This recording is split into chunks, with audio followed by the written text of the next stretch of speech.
సరిగా రావటం లేదా? India first liposomal Avengers gummies వాడండి, నిద్ర సమస్య దూరం చేసుకోండి.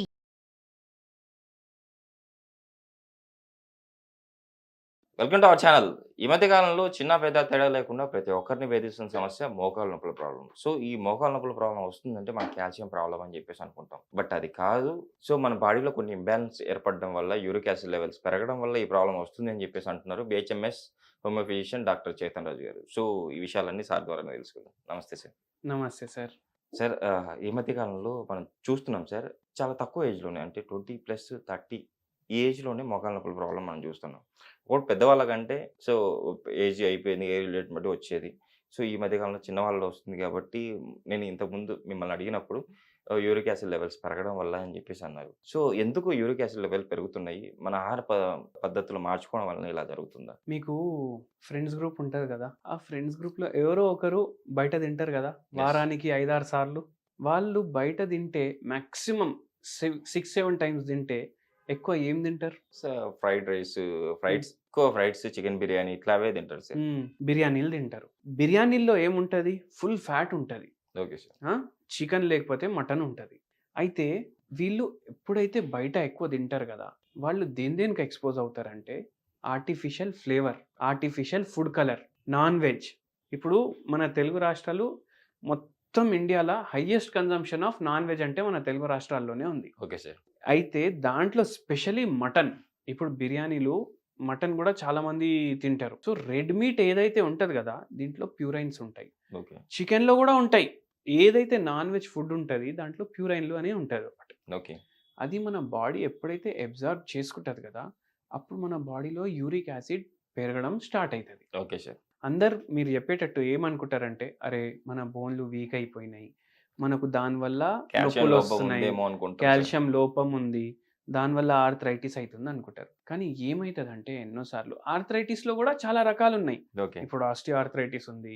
గౌట్ ఆర్థరైటిస్ ఉంది. గౌట్ ఆర్థరైటిస్ అంటే మనకు యూరిక్ యాసిడ్ ఎక్కువ అవ్వడం వల్ల అయితది. ఓకే. అయితే ఎవరైతే ఇట్లా బయట artificial food, flavoured food, fried food, ఏమంటారు non veg food, red meat specially. So, ఇవన్నీ ఎప్పుడైతే తింటారు కదా! వాళ్ళ బ్లడ్‌లో యూరిక్ యాసిడ్ లెవెల్స్ పెరిగిపోతాయి. Okay sir. నార్మల్‌గా అయితే మన కిడ్నీ ఎప్పుడైతే హెల్తీ ఉంటది కదా! ఇప్పుడు యంగ్‌స్టర్స్‌లో కూడా ఎక్కువ అయితుంది ఈ ప్రాబ్లమ్. ఓల్డ్ ఏజ్‌లో అయితే అయితుంది. యంగ్‌స్టర్స్‌లో ఎక్కువ అయితుంది. యెస్. ఎందుకు? బయట తింటాం ఎక్కువ. ఏమైతది అప్పుడు అంటే మన బ్లడ్‌లో యూరిక్ యాసిడ్ పెరుగుతది. ఓకే. స్టార్టింగ్‌లో పెరుగుతుంది. ఫస్ట్ 2 మంత్స్‌లో ఏం అనిపియదు. ఎందుకు? కిడ్నీలు కూడా హెల్తీ ఉంటాయి. ఓకే. అవి ఏం చేస్తాయంటే మొత్తం యూరిక్ యాసిడ్‌ని ఫ్లష్ ఔట్ చేయడంలో సక్సెస్‌ఫుల్ ఉంటాయి. ఓకే. కానీ ఏమైపోతది? ఇప్పుడు రెగ్యులర్‌గా ఎక్కువనే ఉంటుంది యూరిక్ యాసిడ్ బ్లడ్. యెస్. అప్పుడు ఏమైతదంటే సరిగా కిడ్నీ ఫ్లష్ ఔట్ చేయలేదు. ఆ ఆర్టిఫిషియల్ ఫ్లేవర్స్‌కి, ఆర్టిఫిషియల్ ఫుడ్స్‌కి, ఆర్టిఫిషియల్ కలర్స్‌కి మళ్ళా మనం మటన్, చికెన్ ఎక్కువ తింటున్నామంటే దానికి హార్మోన్‌లు ఇస్తారు, యాంటీబయాటిక్‌లు ఇస్తారు తొందరగా పెరగాలి. Yes sir. ఏది దానికి అంటే ప్రాఫిట్ ఎట్లా తీయాలనేసి ఫార్మ్ వోళ్ళు అనుకుంటారు. సో, అవన్నీ మన బాడీలో డిపాజిట్ అవ్వడం వల్ల యూరిక్ యాసిడ్ ఏమో ఫిల్టర్ అవ్వదు సరిగా. Okay sir. ఇప్పుడు ఫిల్టర్ అవ్వకపోతే ఇది క్రిస్టల్స్ లాగా ఫార్మ్ అయిపోతది. ఓకే. ఇప్పుడు సూదులు ఎట్లుంటాయి? యెస్. దాని స్ట్రక్చర్ అట్లా అయిపోతది. అది పోయి ఏమో బోన్స్ దగ్గర డిపాజిట్ అవ్వడం స్టార్ట్ అయితది. దానివల్ల స్వెల్లింగ్, ఇన్‌ఫ్లమేషన్, రెడ్‌నెస్, ఓకే. నొప్పి ఇవన్నీ జాయింట్‌ల మీద వచ్చేస్తది. Okay sir. మోకాళ్ళ మీద, యాంకిల్ జాయింట్స్ దగ్గర, ఎల్బోస్ దగ్గర, రిస్ట్ జాయింట్స్ దగ్గర, చిన్న చిన్న ఫింగర్స్‌లో కూడా అయిపోతది డిపాజిట్. స్పైనల్ కార్డ్‌లో కూడా డిపాజిట్ అయితది. మన వర్టిబ్రల్ కాలమ్ ఉంటది కదా! యెస్. మొత్తం మెడ నుంచి నడుము వరకు మొత్తం జాయింట్ పెయిన్‌లు ఉంటాయి. ఓకే. ఇప్పుడు యూరిక్ యాసిడ్ పెరగడం వల్ల వచ్చే జాయింట్ పెయిన్‌లు ఎట్లుంటాయంటే, ఇప్పుడు మన దగ్గర పేషెంట్ వచ్చింది. ఆ పేషెంట్ మోకాలు చూస్తే రెడ్ అయిపోయినాయి ఇట్లా. ఓకే.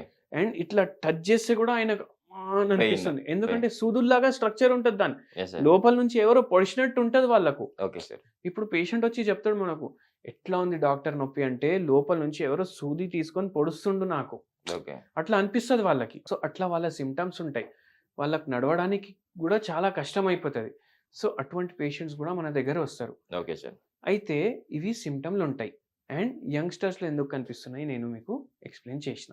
సార్ ఫుడ్ విషయం కంటే ఈ ప్రాబ్లమ్ నుంచి బయటపడడానికి ఫుడ్ ఏమన్నా మార్చుకోవాలి. కంపల్సరీ మార్చుకోవాలి అదైతే. సో, ఎలాంటి ఫుడ్ అయితే తీసుకుంటే బెటర్ అంటారు వీళ్ళు? ఇప్పుడు యంగ్‌స్టర్స్ ఎవరైతే ఉన్నారో వాళ్ళు ఎటువంటి ఫుడ్ తీసుకోవాలంటే వాళ్ళ అమ్మ చేసిన ఫుడ్ తీసుకోవాలి. ఇప్పుడు అమ్మ చేసిన ఫుడ్ మొత్తం నీట్ ఉంటది, క్లీన్ ఉంటది. ప్రేమతోటి ప్రిపేర్ చేసిన ఫుడ్ అది. కరెక్ట్. అండ్ దాంట్లో ఆర్టిఫిషియల్ ఫుడ్ ఉండదు, ఫ్లేవరింగ్ సబ్స్టెన్సెస్ ఉండవు, ఏముండవు. ఓకే. కరెక్ట్ మన బాడీకి సెట్ అయ్యే ఆహారం అది. ఓకే. సో ఇంట్లో ఎక్కువ ఫుడ్ ప్రిఫర్ చేయండి. దాని తర్వాత నెక్స్ట్ ఏం చేయండి అంటే నాన్ వెజ్ కన్జంప్షన్ తగ్గించండి. ఇప్పుడు నాన్ వెజ్ తోటి ఈ గౌట్ ప్రాబ్లమే కాదు, పైల్స్ ప్రాబ్లం, ఫిషర్స్ ప్రాబ్లం, మళ్ళీ దాని తర్వాత వెయిట్ గెయిన్, ఒక్క ప్రాబ్లం తోటి ఆగదు. ఎందుకంటే ఇప్పుడు ఏది మనకు నీట్ అండ్ క్లీన్ ఉంటలేదు, మొత్తం కల్తీ అయిపోతుంది మనకు. ఓకే. అండ్ నాన్ వెజ్ వల్ల చాలా రోగాలు ఉంటాయి మనకు. ఓకే. అందుకే as much as possible avoid చేయండి. వారానికి 5-6 సార్లు తినే అవసరమే లేదు. ఓకే. వారానికి ఒక్క రోజు మీరు పెట్టుకోండి ఓకే. కావాలంటే. దాని తర్వాత ఏం చేయాలంటే వాటర్ కన్జంప్షన్ పెంచాలి మనం. వాటర్ ఎందుకు ఎక్కువ తీసుకోవాలి? ఎక్కువ నీళ్లు తీసుకుంటే కిడ్నీ కూడా ఫిల్టరేషన్ మంచిగా చేస్తుంది. అండ్ ఒకవేళ యూరిక్ యాసిడ్ ఎప్పుడైనా ఎక్కువ ఉంటే కూడా కిడ్నీకి ఫ్లష్ అవుట్ చేయడం కూడా ఈజీ అయిపోతుంది. ఎందుకంటే వాటర్ కూడా ఎక్కువ పోతుంది కదా, అది Yes. దాంట్లో డిజాల్వ్ అయిపోతుంది. ఓకే. సో అట్లా చేయొచ్చు. మళ్ళా హోమియోపతి ట్రీట్మెంట్ తీసుకుంటే, ఇప్పుడు ఇంతకుముందు ఒక పేషెంట్ గురించి చెప్పాను కదా, ఆ పేషెంట్కి కూడా మనం హోమియోపతి మందులతోటే మొత్తం యూరిక్ యాసిడ్ ప్రాబ్లం సాల్వ్ చేసినాం అనమాట. Okay sir. సో ఇవి చేయొచ్చు. మళ్ళీ ఎవరైనా ఒకవేళ ఎక్స్పీరియన్స్ చేయాలంటే వాళ్ళు ఏం చేయొచ్చు అంటే కాల్చికమ్ ఆటమ్నేల్ అనేసి ఒక మెడిసిన్ ఉంటుంది. ఓకే. దీంట్లో కాల్చిసిన్ అనేసి ఒక యాక్టివ్ ఇంగ్రీడియంట్ ఉంటుంది. ఓకే. ఇది మన బాడీ నుంచి యూరిక్ యాసిడ్ తీయడానికి చాలా హెల్ప్ చేస్తుంది. ఓకే. మళ్ళా ఈ పేషెంట్లు ఎవరైతే నా దగ్గర వస్తారు కదా, వాళ్ళు అంటారు వచ్చి, సార్ సూదులు గుచ్చినట్టు ఉంటుంది, మెడలో ఎవరో సూదులు గుచ్చుతున్నారు, నడుములో ఎవరో సూదులు గుచ్చుతున్నారు, మోకాలు నడిచేటప్పుడు కూడా వాళ్ళకి ఎవరో సూది గుచ్చినట్టు ఉంటుంది అనమాట. ఓకే. సో అంత సివియర్ నొప్పులు ఉంటాయి. అంటే వాళ్ళు ఏ సైడ్ తిరిగి పడుకుంటారు కదా, ఈ యూరిక్ యాసిడ్ ఎక్కువ ఉన్న Yes. పేషెంట్లు, ఆ సైడ్ వరకు నొప్పి వేయడం స్టార్ట్ అవుతుంది. So okay. ఈ పేషెంట్కి కూడా అట్లనే ఉండే, మనం టోటల్గా రివర్స్ చేసినాం ఆ కండిషన్. ఓకే. అయితే కాల్చికమ్ ఆటమ్నేల్ వేరే వాళ్ళు ట్రై చేయొచ్చు, జర నొప్పులు తగ్గుతాయి దాంతో. తర్వాత వాళ్ళు పర్మనెంట్ ట్రీట్మెంట్ కోసం మన దగ్గరికి రావచ్చు అనమాట. Okay. Colchicum autumnale 5 drops in 1 cup of water 3 times every day okay. వాళ్ళు తీసుకుంటే వాళ్ళకి 15-20 డేస్లో మంచి డిఫరెన్స్ ఉంటుంది. ఓకే. ఇది వాళ్ళు చేయొచ్చు. సార్ ఈ మెడిసిన్‌తో పాటు ఏమన్నా ఇంట్లో దొరికే ఐటెమ్స్‌తో ఏమైనా హోమ్ రెమెడీస్ ఏమన్నా ఉన్నాయా? అయితే తామర పువ్వు తెలుసు కదా మీకు, యెస్ సార్. తామర పువ్వుతోటి ఒక టీ తయారవుతుంది. ఓకే. ఆ టీని లోటస్ టీ అంటారు. ఓకే. ఈ లోటస్ టీ స్పెషాలిటీ ఏంటంటే, ఇప్పుడు మఖానాలు ఉంటాయి కదా, యెస్. అవి సీడ్స్ నుంచి చేస్తారు లోటస్ తోటి. తామర పువ్వు ఏవైతే సీడ్స్ ఉంటాయి దాంతో అవి చేస్తారు మఖానాలు. ఓకే. దాంట్లో మెడిసినల్ ప్రాపర్టీస్ ఉంటాయి. లోటస్ పువ్వు ఉంటుంది కదా, దాంట్లో కూడా మెడిసినల్ ప్రాపర్టీస్ ఉంటాయి. Okay sir. ఇది ఫస్ట్ మీరు ఏం చేయాలంటే వాటర్ని బాయిల్ చేసుకొని ఎప్పుడైతే మీరు స్టవ్ ఆఫ్ చేస్తారో దాంట్లో ఆ పువ్వు వేసేయాలి. ఓకే. మనకు దొరుకుతుంది మార్కెట్లో రెగ్యులర్గా, మనం పూజల కోసం కూడా వాడతాం. యెస్. Yes sir. సో ఆ తామర పువ్వు దాంట్లో వదిలేసేయండి ఒక 10-15 మినిట్స్ అట్లనే. దాంట్లో ఉన్న ప్రాపర్టీస్ అన్నీ ఆ వాటర్లో వస్తాయి. దీంతో ఏమవుతుంది, ఇది రెగ్యులర్ తీసుకోవడం వల్ల అయితే దీంట్లో డయూరెక్టిక్ ప్రాపర్టీస్ ఉంటాయి. ఓకే. ఎక్సెసివ్ వాటర్ ఏదైతే మన బాడీలో ఉంటుంది అది ఫ్లష్ అవుట్ చేయడానికి హెల్ప్ చేస్తుంది. ఓకే. ఫ్లష్ అవుట్ చేయడం వల్ల ఎక్సెసివ్ యూరిక్ యాసిడ్ కూడా ఏవైతే ఉంటుంది కదా, అది వాటర్లో డిజాల్వ్ అయ్యి ఏమైపోతుంది, ఫ్లష్ అయిపోతుంది, మూత్రంతో బయటికి వెళ్ళిపోతుంది. Okay sir. ఇది ఒక వెరీ ఇంపార్టెంట్ దీంతో. మళ్ళా ఏవైతే రెడ్నెస్, టెండర్నెస్, స్వెల్లింగ్లు ఏవైతే మన జాయింట్స్లో ఉంది కదా, అది కూడా తగ్గించడానికి హెల్ప్ చేస్తుంది. ఎందుకంటే దీంట్లో యాంటీ ఇన్ఫ్లమేటరీ ప్రాపర్టీస్ ఉంటాయి, ఓకే. మళ్ళీ యాంటీ ఆక్సిడెంట్లు కూడా ఎక్కువ ఉంటాయి. ఓకే. సో ఫ్రీ రాడికల్స్ని ఇది తక్కువ చేస్తుంది అనమాట మన బాడీలో. Okay sir. అండ్ ఏదైతే స్వెల్లింగ్ ఉంది, ఏదైతే నొప్పి ఉంది, అది కూడా తగ్గుతుంది. ఎందుకంటే ఎనర్జెసిక్ ప్రాపర్టీస్ ఉన్నాయి. ఓకే. సో దాని తర్వాత మీరు ఇవన్నీ అయితే బెనిఫిట్స్ దీనివి. అందుకే రెగ్యులర్ తీసుకోండి, డైలీ 2 times.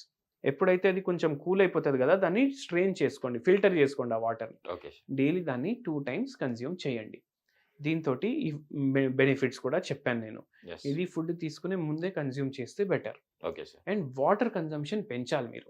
ఓకే. ఎంత అయితే బాడీ ఏమో ఇంప్యూరిటీస్, టాక్సిన్స్ని ఫిల్టర్ చేస్తుందో దానికి ఎక్కువ వాటర్ కావాలి. సో మంచిగా వాటర్ కన్జంప్షన్ మంచిగా పెట్టండి, మీకు చాలా బెనిఫిట్స్ ఉంటాయి. ఈ టీ తోటి, వాటర్ కన్జంప్షన్ తోటి, నేను చెప్పిన మందులతోటి మీకు చాలా డిఫరెన్స్ ఉంటుంది. నిజంగా సార్, ఈరోజు మన ప్రేక్షకుల కోసం చాలా చక్కటి ఇన్ఫర్మేషన్ ఇచ్చారు. కంపల్సరీ మన ప్రేక్షకులు దీన్ని గమనించే వాళ్ళైతే ఈ మోకాళ్ళ నొప్పుల ప్రాబ్లం నుంచి, తక్కువ ఏజ్లో వచ్చే ఈ మోకాళ్ళ నొప్పుల ప్రాబ్లం నుంచి బయటపడతారు అని చెప్పేసి ఆశిద్దాం సార్. ఇన్ కేస్ ఏమన్నా కొంచెం హెవీగా ప్రాబ్లం ఉన్న వాళ్ళు కంపల్సరీ కన్సల్ట్ అవుతారని చెప్పి ఆశిస్తాను. Thank you sir.